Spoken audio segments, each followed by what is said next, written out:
perkara khusus supaya ini clear di mana sebetulnya hak dan kewajiban ini perlu untuk diselesaikan. Kemudian ketiga, upaya hukum. Nah, upaya hukum ini sebetulnya adalah menurut kita ini kan ada salah input atau salah update terkait dengan yang ada di website PD Dikti yang mengatakan beliau 2013 masuk, 2014 resign.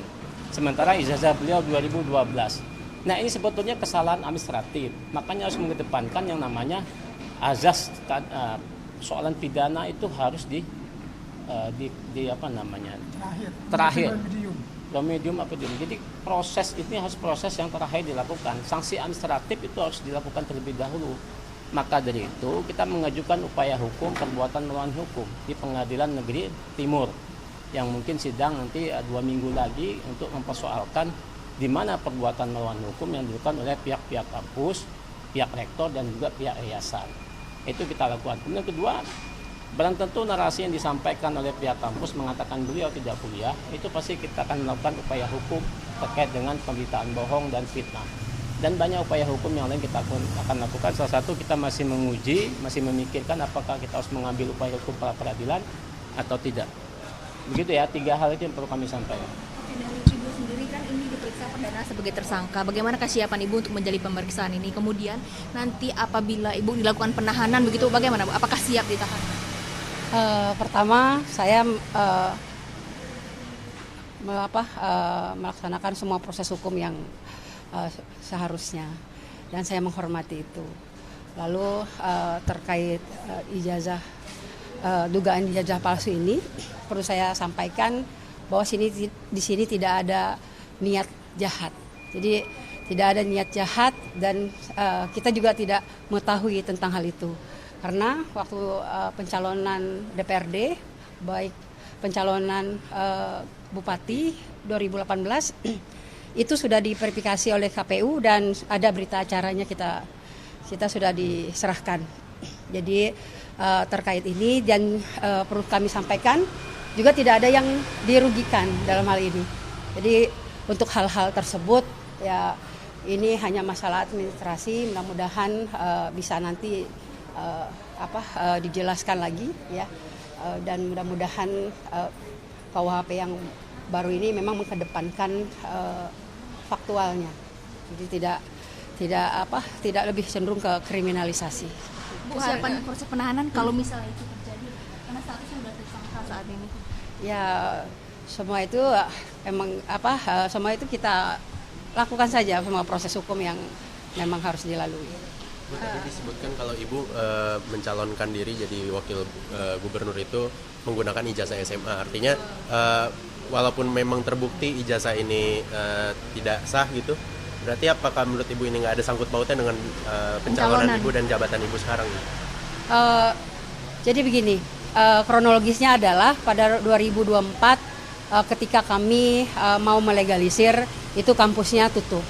Jadi dikarenakan itu kami tidak sempat pada waktu itu karena kesibukan, karena saya juga pimpinan DPRD, sehingga tidak sempat untuk ke Kemendikti untuk ngurus legalisirnya.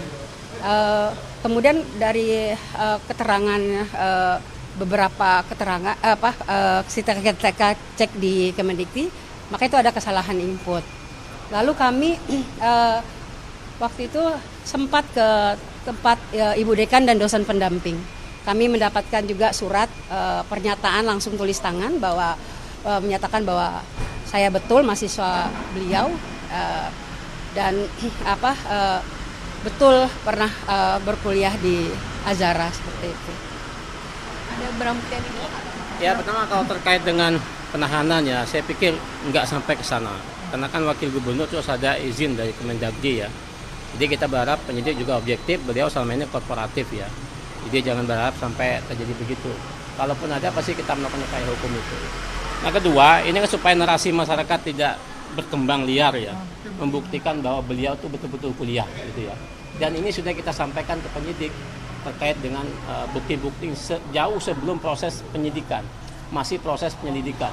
Dan juga sudah kita sampaikan ke Wasidik Barreskrim Mabes Polri untuk dimintai gelar perkara khusus bulan Agustus, jauh sebelum proses penyidikan, masih dalam proses penyelidikan. Nah ini terkait dengan foto ijazah beliau wisuda di bulan 2012 ya. Di uploadnya 2013. Kemudian yang kedua, ijazah ini sudah kita sampaikan ke penyidik dan yang asli sudah disita oleh penyidik.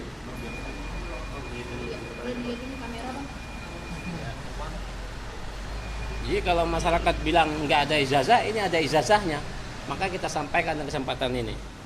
Kemudian yang ketiga, ada nilainya. Nilai akademiknya. Ya.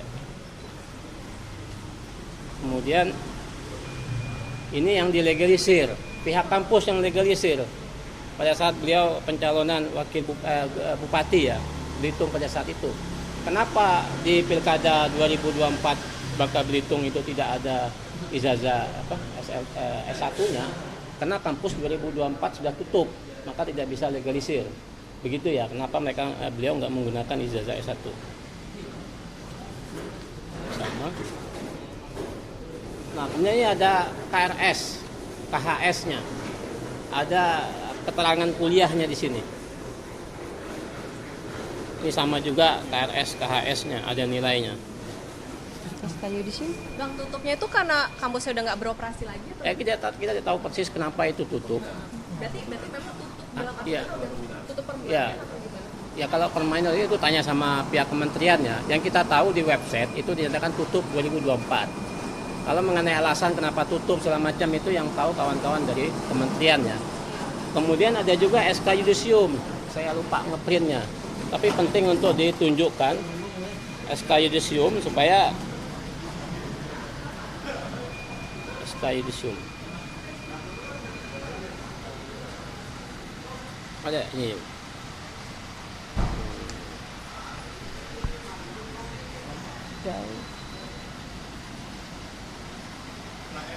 Bentar ya.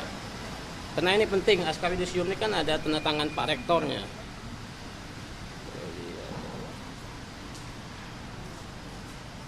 Tadi lupa ngeprint, ada di. Bentar teman-teman. Kan ini Pak diperkuat oleh yang menginput data sebenarnya. Ibu kita ini sebetulnya kan korban. Ada kesalahan administrasi sebenarnya dari pihak kampus yang tidak diupdate kepada pihak Dikti. Makanya yang jadi problem hari ini kan dianggap bahwa ibu ini mundur 2014, sedangkan ibu ini kan tidak mundur tapi sudah lulus 2012. Dan itu yang kemudian dipersoalkan oleh pelapor. Dan ini yang kemudian tidak diupdate. Dan ini ada kelalaian dari pihak kampus sebenarnya. Pihak kampus lalai tidak mengupdate bahwa ibu ini sudah lulus. Dan kemarin Bang ya sudah ada saksi bahwa sudah ada kesalahan input ibu ini. Maka seperti pertanyaan tadi, kalau misalnya nanti ada penahanan, mohon karena izin penahanan untuk gubernur itu adalah harus ada persetujuan tertulis dari presiden. Mohon kami kepada para bobo untuk minta perlindungan hukum karena ibu ini tidak hanya ada kesalahan administrasi di kampus dan tidak ada mensrea atau niat kejahatan sama sekali. Itu yang paling penting menurut saya. Ini ya SK Yudisium ya. SK Yudisiumnya. Ini SK Yudisium periode 2011-2012 gitu ya. Nama beliau ini mahasiswa semua. Oh, itu. BA Wakil Paslon 4. Nama beliau ada di nomor 725. Ini. Kelihatan nggak? 725. Ibu Heriana ya. Fakultasnya Fakultas Hukum. Oke, kemudian ini ditandatangani oleh Pak Rektornya. Nah, ini adalah SK penetapannya. Oke. Dah. Jadi lengkap ya, ada Lengkap. KRS, KHS, ada SK Yudisium, Yudisium, ada foto ijazah, wisuda. ada foto wisuda, ada nilai transkrip. Itu semua sudah kita sampaikan kepada penyidik. Dan bahkan saksi yang menginput terkait dengan LPD Dikti itu sudah kita mintai keterangannya di penyidik. Makanya itu jauh sebelum naik ke penyidikan. Maka kita bilang ini kan sewenang-wenang. Beliau ini adalah korban dari oknum-oknum yang menggunakan kekuasaan itu. Apakah itu di bidang pendidikan ataupun di dalam internal Mabes Polri juga. Makanya penting ini untuk dilakukan uji upaya hukum lanjutan gitu ya. Memastikan lagi Bang, jadi kesalahan input dari Kemenristek ini soal 2013 sama 2012 itu ya? 14, 2013 itu masuk, 2014 itu reset. 2012. Iya, iya. Begitu ya. Sudah ada atensi dari Ketua Umum P3 setelah ditetapkan sebagai tersangka dalam kasus ini. Hanya pembicaraan belum ada tindak lanjut sih, hanya pembicaraan personal saja. Belum ada arahan secara khusus dari partai ya? Belum. Ya, Bu, tapi hubungan dengan GUP aman, Bu? Baik-baik saja. Semoga baik-baik aja. Amin. Amin. Semoga baik-baik aja kali. Masalah gubernur. Makasih ya. Amin, amin, amin, amin. Amin. Tapi sampaikan aja secara terang benderang dosa ini. Kalau masalah Iya. Iya, iya. ini kan kuasa hukum juga. Kalau masalah hubungan politis, dia biar kuasa hukum. Jadi Sampai, Pak. saya berharap klien kita ya, Ya. klien kita Ibu Heliana selaku Wakil Gubernur transparan saja Bu. Kalau bicara kontroversi antara gubernur dan wakil gubernur, kalau bicara dalam hal ini apa yang dialami oleh Wakil Gubernur Ibu Heliana, di balik hukum pidana, di atasnya ada hukum politik. Ya, saya mungkin berharap Bapak Presiden, Bapak Mendagri, ya, hal ini berharap menjadi atensi. Ya, kontroversi ini saya harap para petinggi negara Republik Indonesia bisa sebagai kingmaker untuk menyelesaikan kegaduhan ini. Karena yang dirugikan siapa? Dirugikan adalah masyarakat Bangka Belitung itu sendiri. Ya. Dan baru-baru ini juga kemarin baru saya dapat kabar di media gelar honoris causal ya. Bapak Gubernur itu dugaannya palsu dan juga sudah dilaporkan. Tidak tahu pihak mana. Saya kemarin baca di media, mungkin dari tim media bisa juga telusuri. Kalau bicara ijazah gubernur, ya, terus bicara wakil gubernur, katanya palsu. Dan saya tidak yakin juga kalau ijazah gelar doktor ya, doktor Bapak Gubernur itu palsu, itu saya nggak yakin. Karena Pak Gubernur juga bukan sebagai pelaku yang cetak ijazah. Tidak mungkin. Begitu juga dengan Ibu Heliana. Tidak mungkin dia cetak ijazah. Dia nyetak, dia klaim bahwa dia sarjana hukum. Tidak mungkin, gitu loh. Jadi jelas-jelas ijazah tersebut dikeluarkan oleh pihak kampus. Tahun 2023 kampus tersebut kena pembinaan ya oleh Dikti, ya. 2024 ditutup ya. Itu pada kenyataannya. Jadi harapan saya ya, Bapak Gubernur Hidayat Arsani, tidak usah diam-diam ya, jadilah kingmaker ya.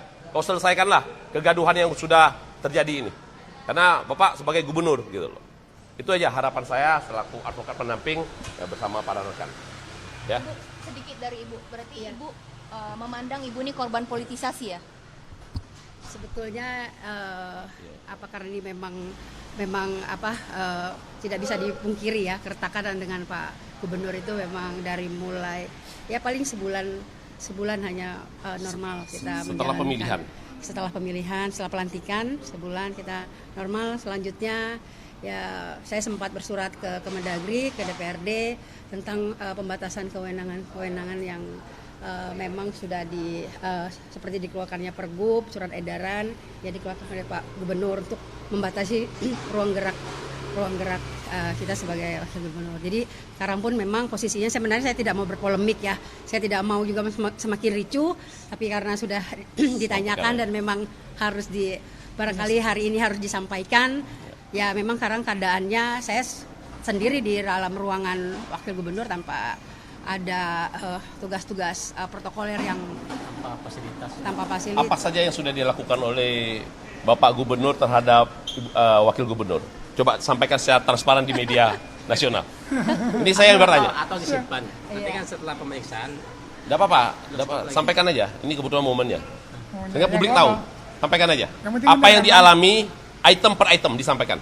Ya, jadi gini, selain tadi saya sudah sampaikan tentang pembatasan wewenang ya, ada beberapa seperti fasilitas PPD dan lain sebagainya untuk saya bekerja itu tidak, jadi saya harus membiayai sendiri.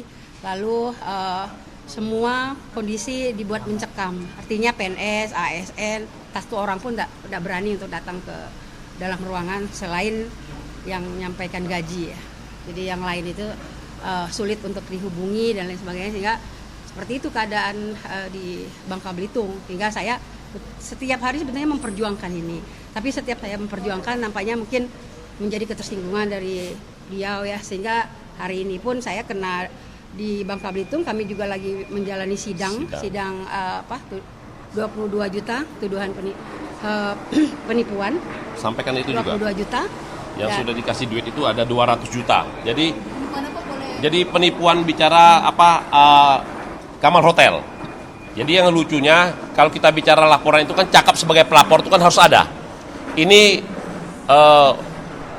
Adelia ya, yang sebagai manajer hotel dan juga sebagai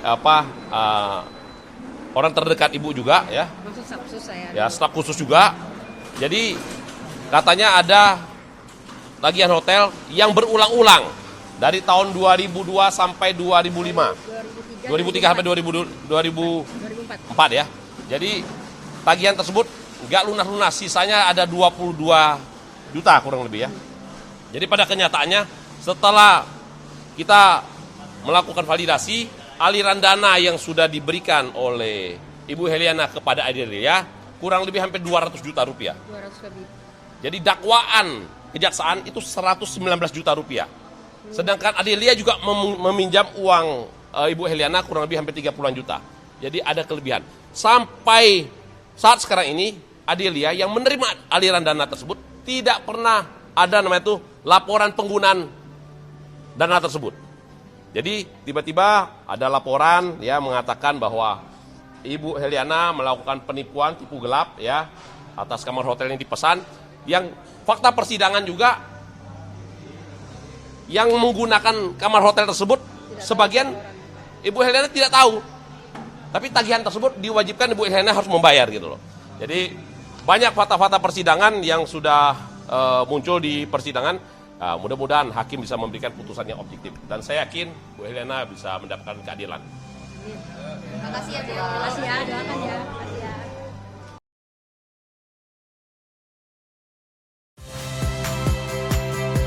Saya Friska Clarissa. Saksikan program-program Kompas TV melalui siaran digital, pay TV, dan media streaming lainnya. Kompas TV, independen, terpercaya.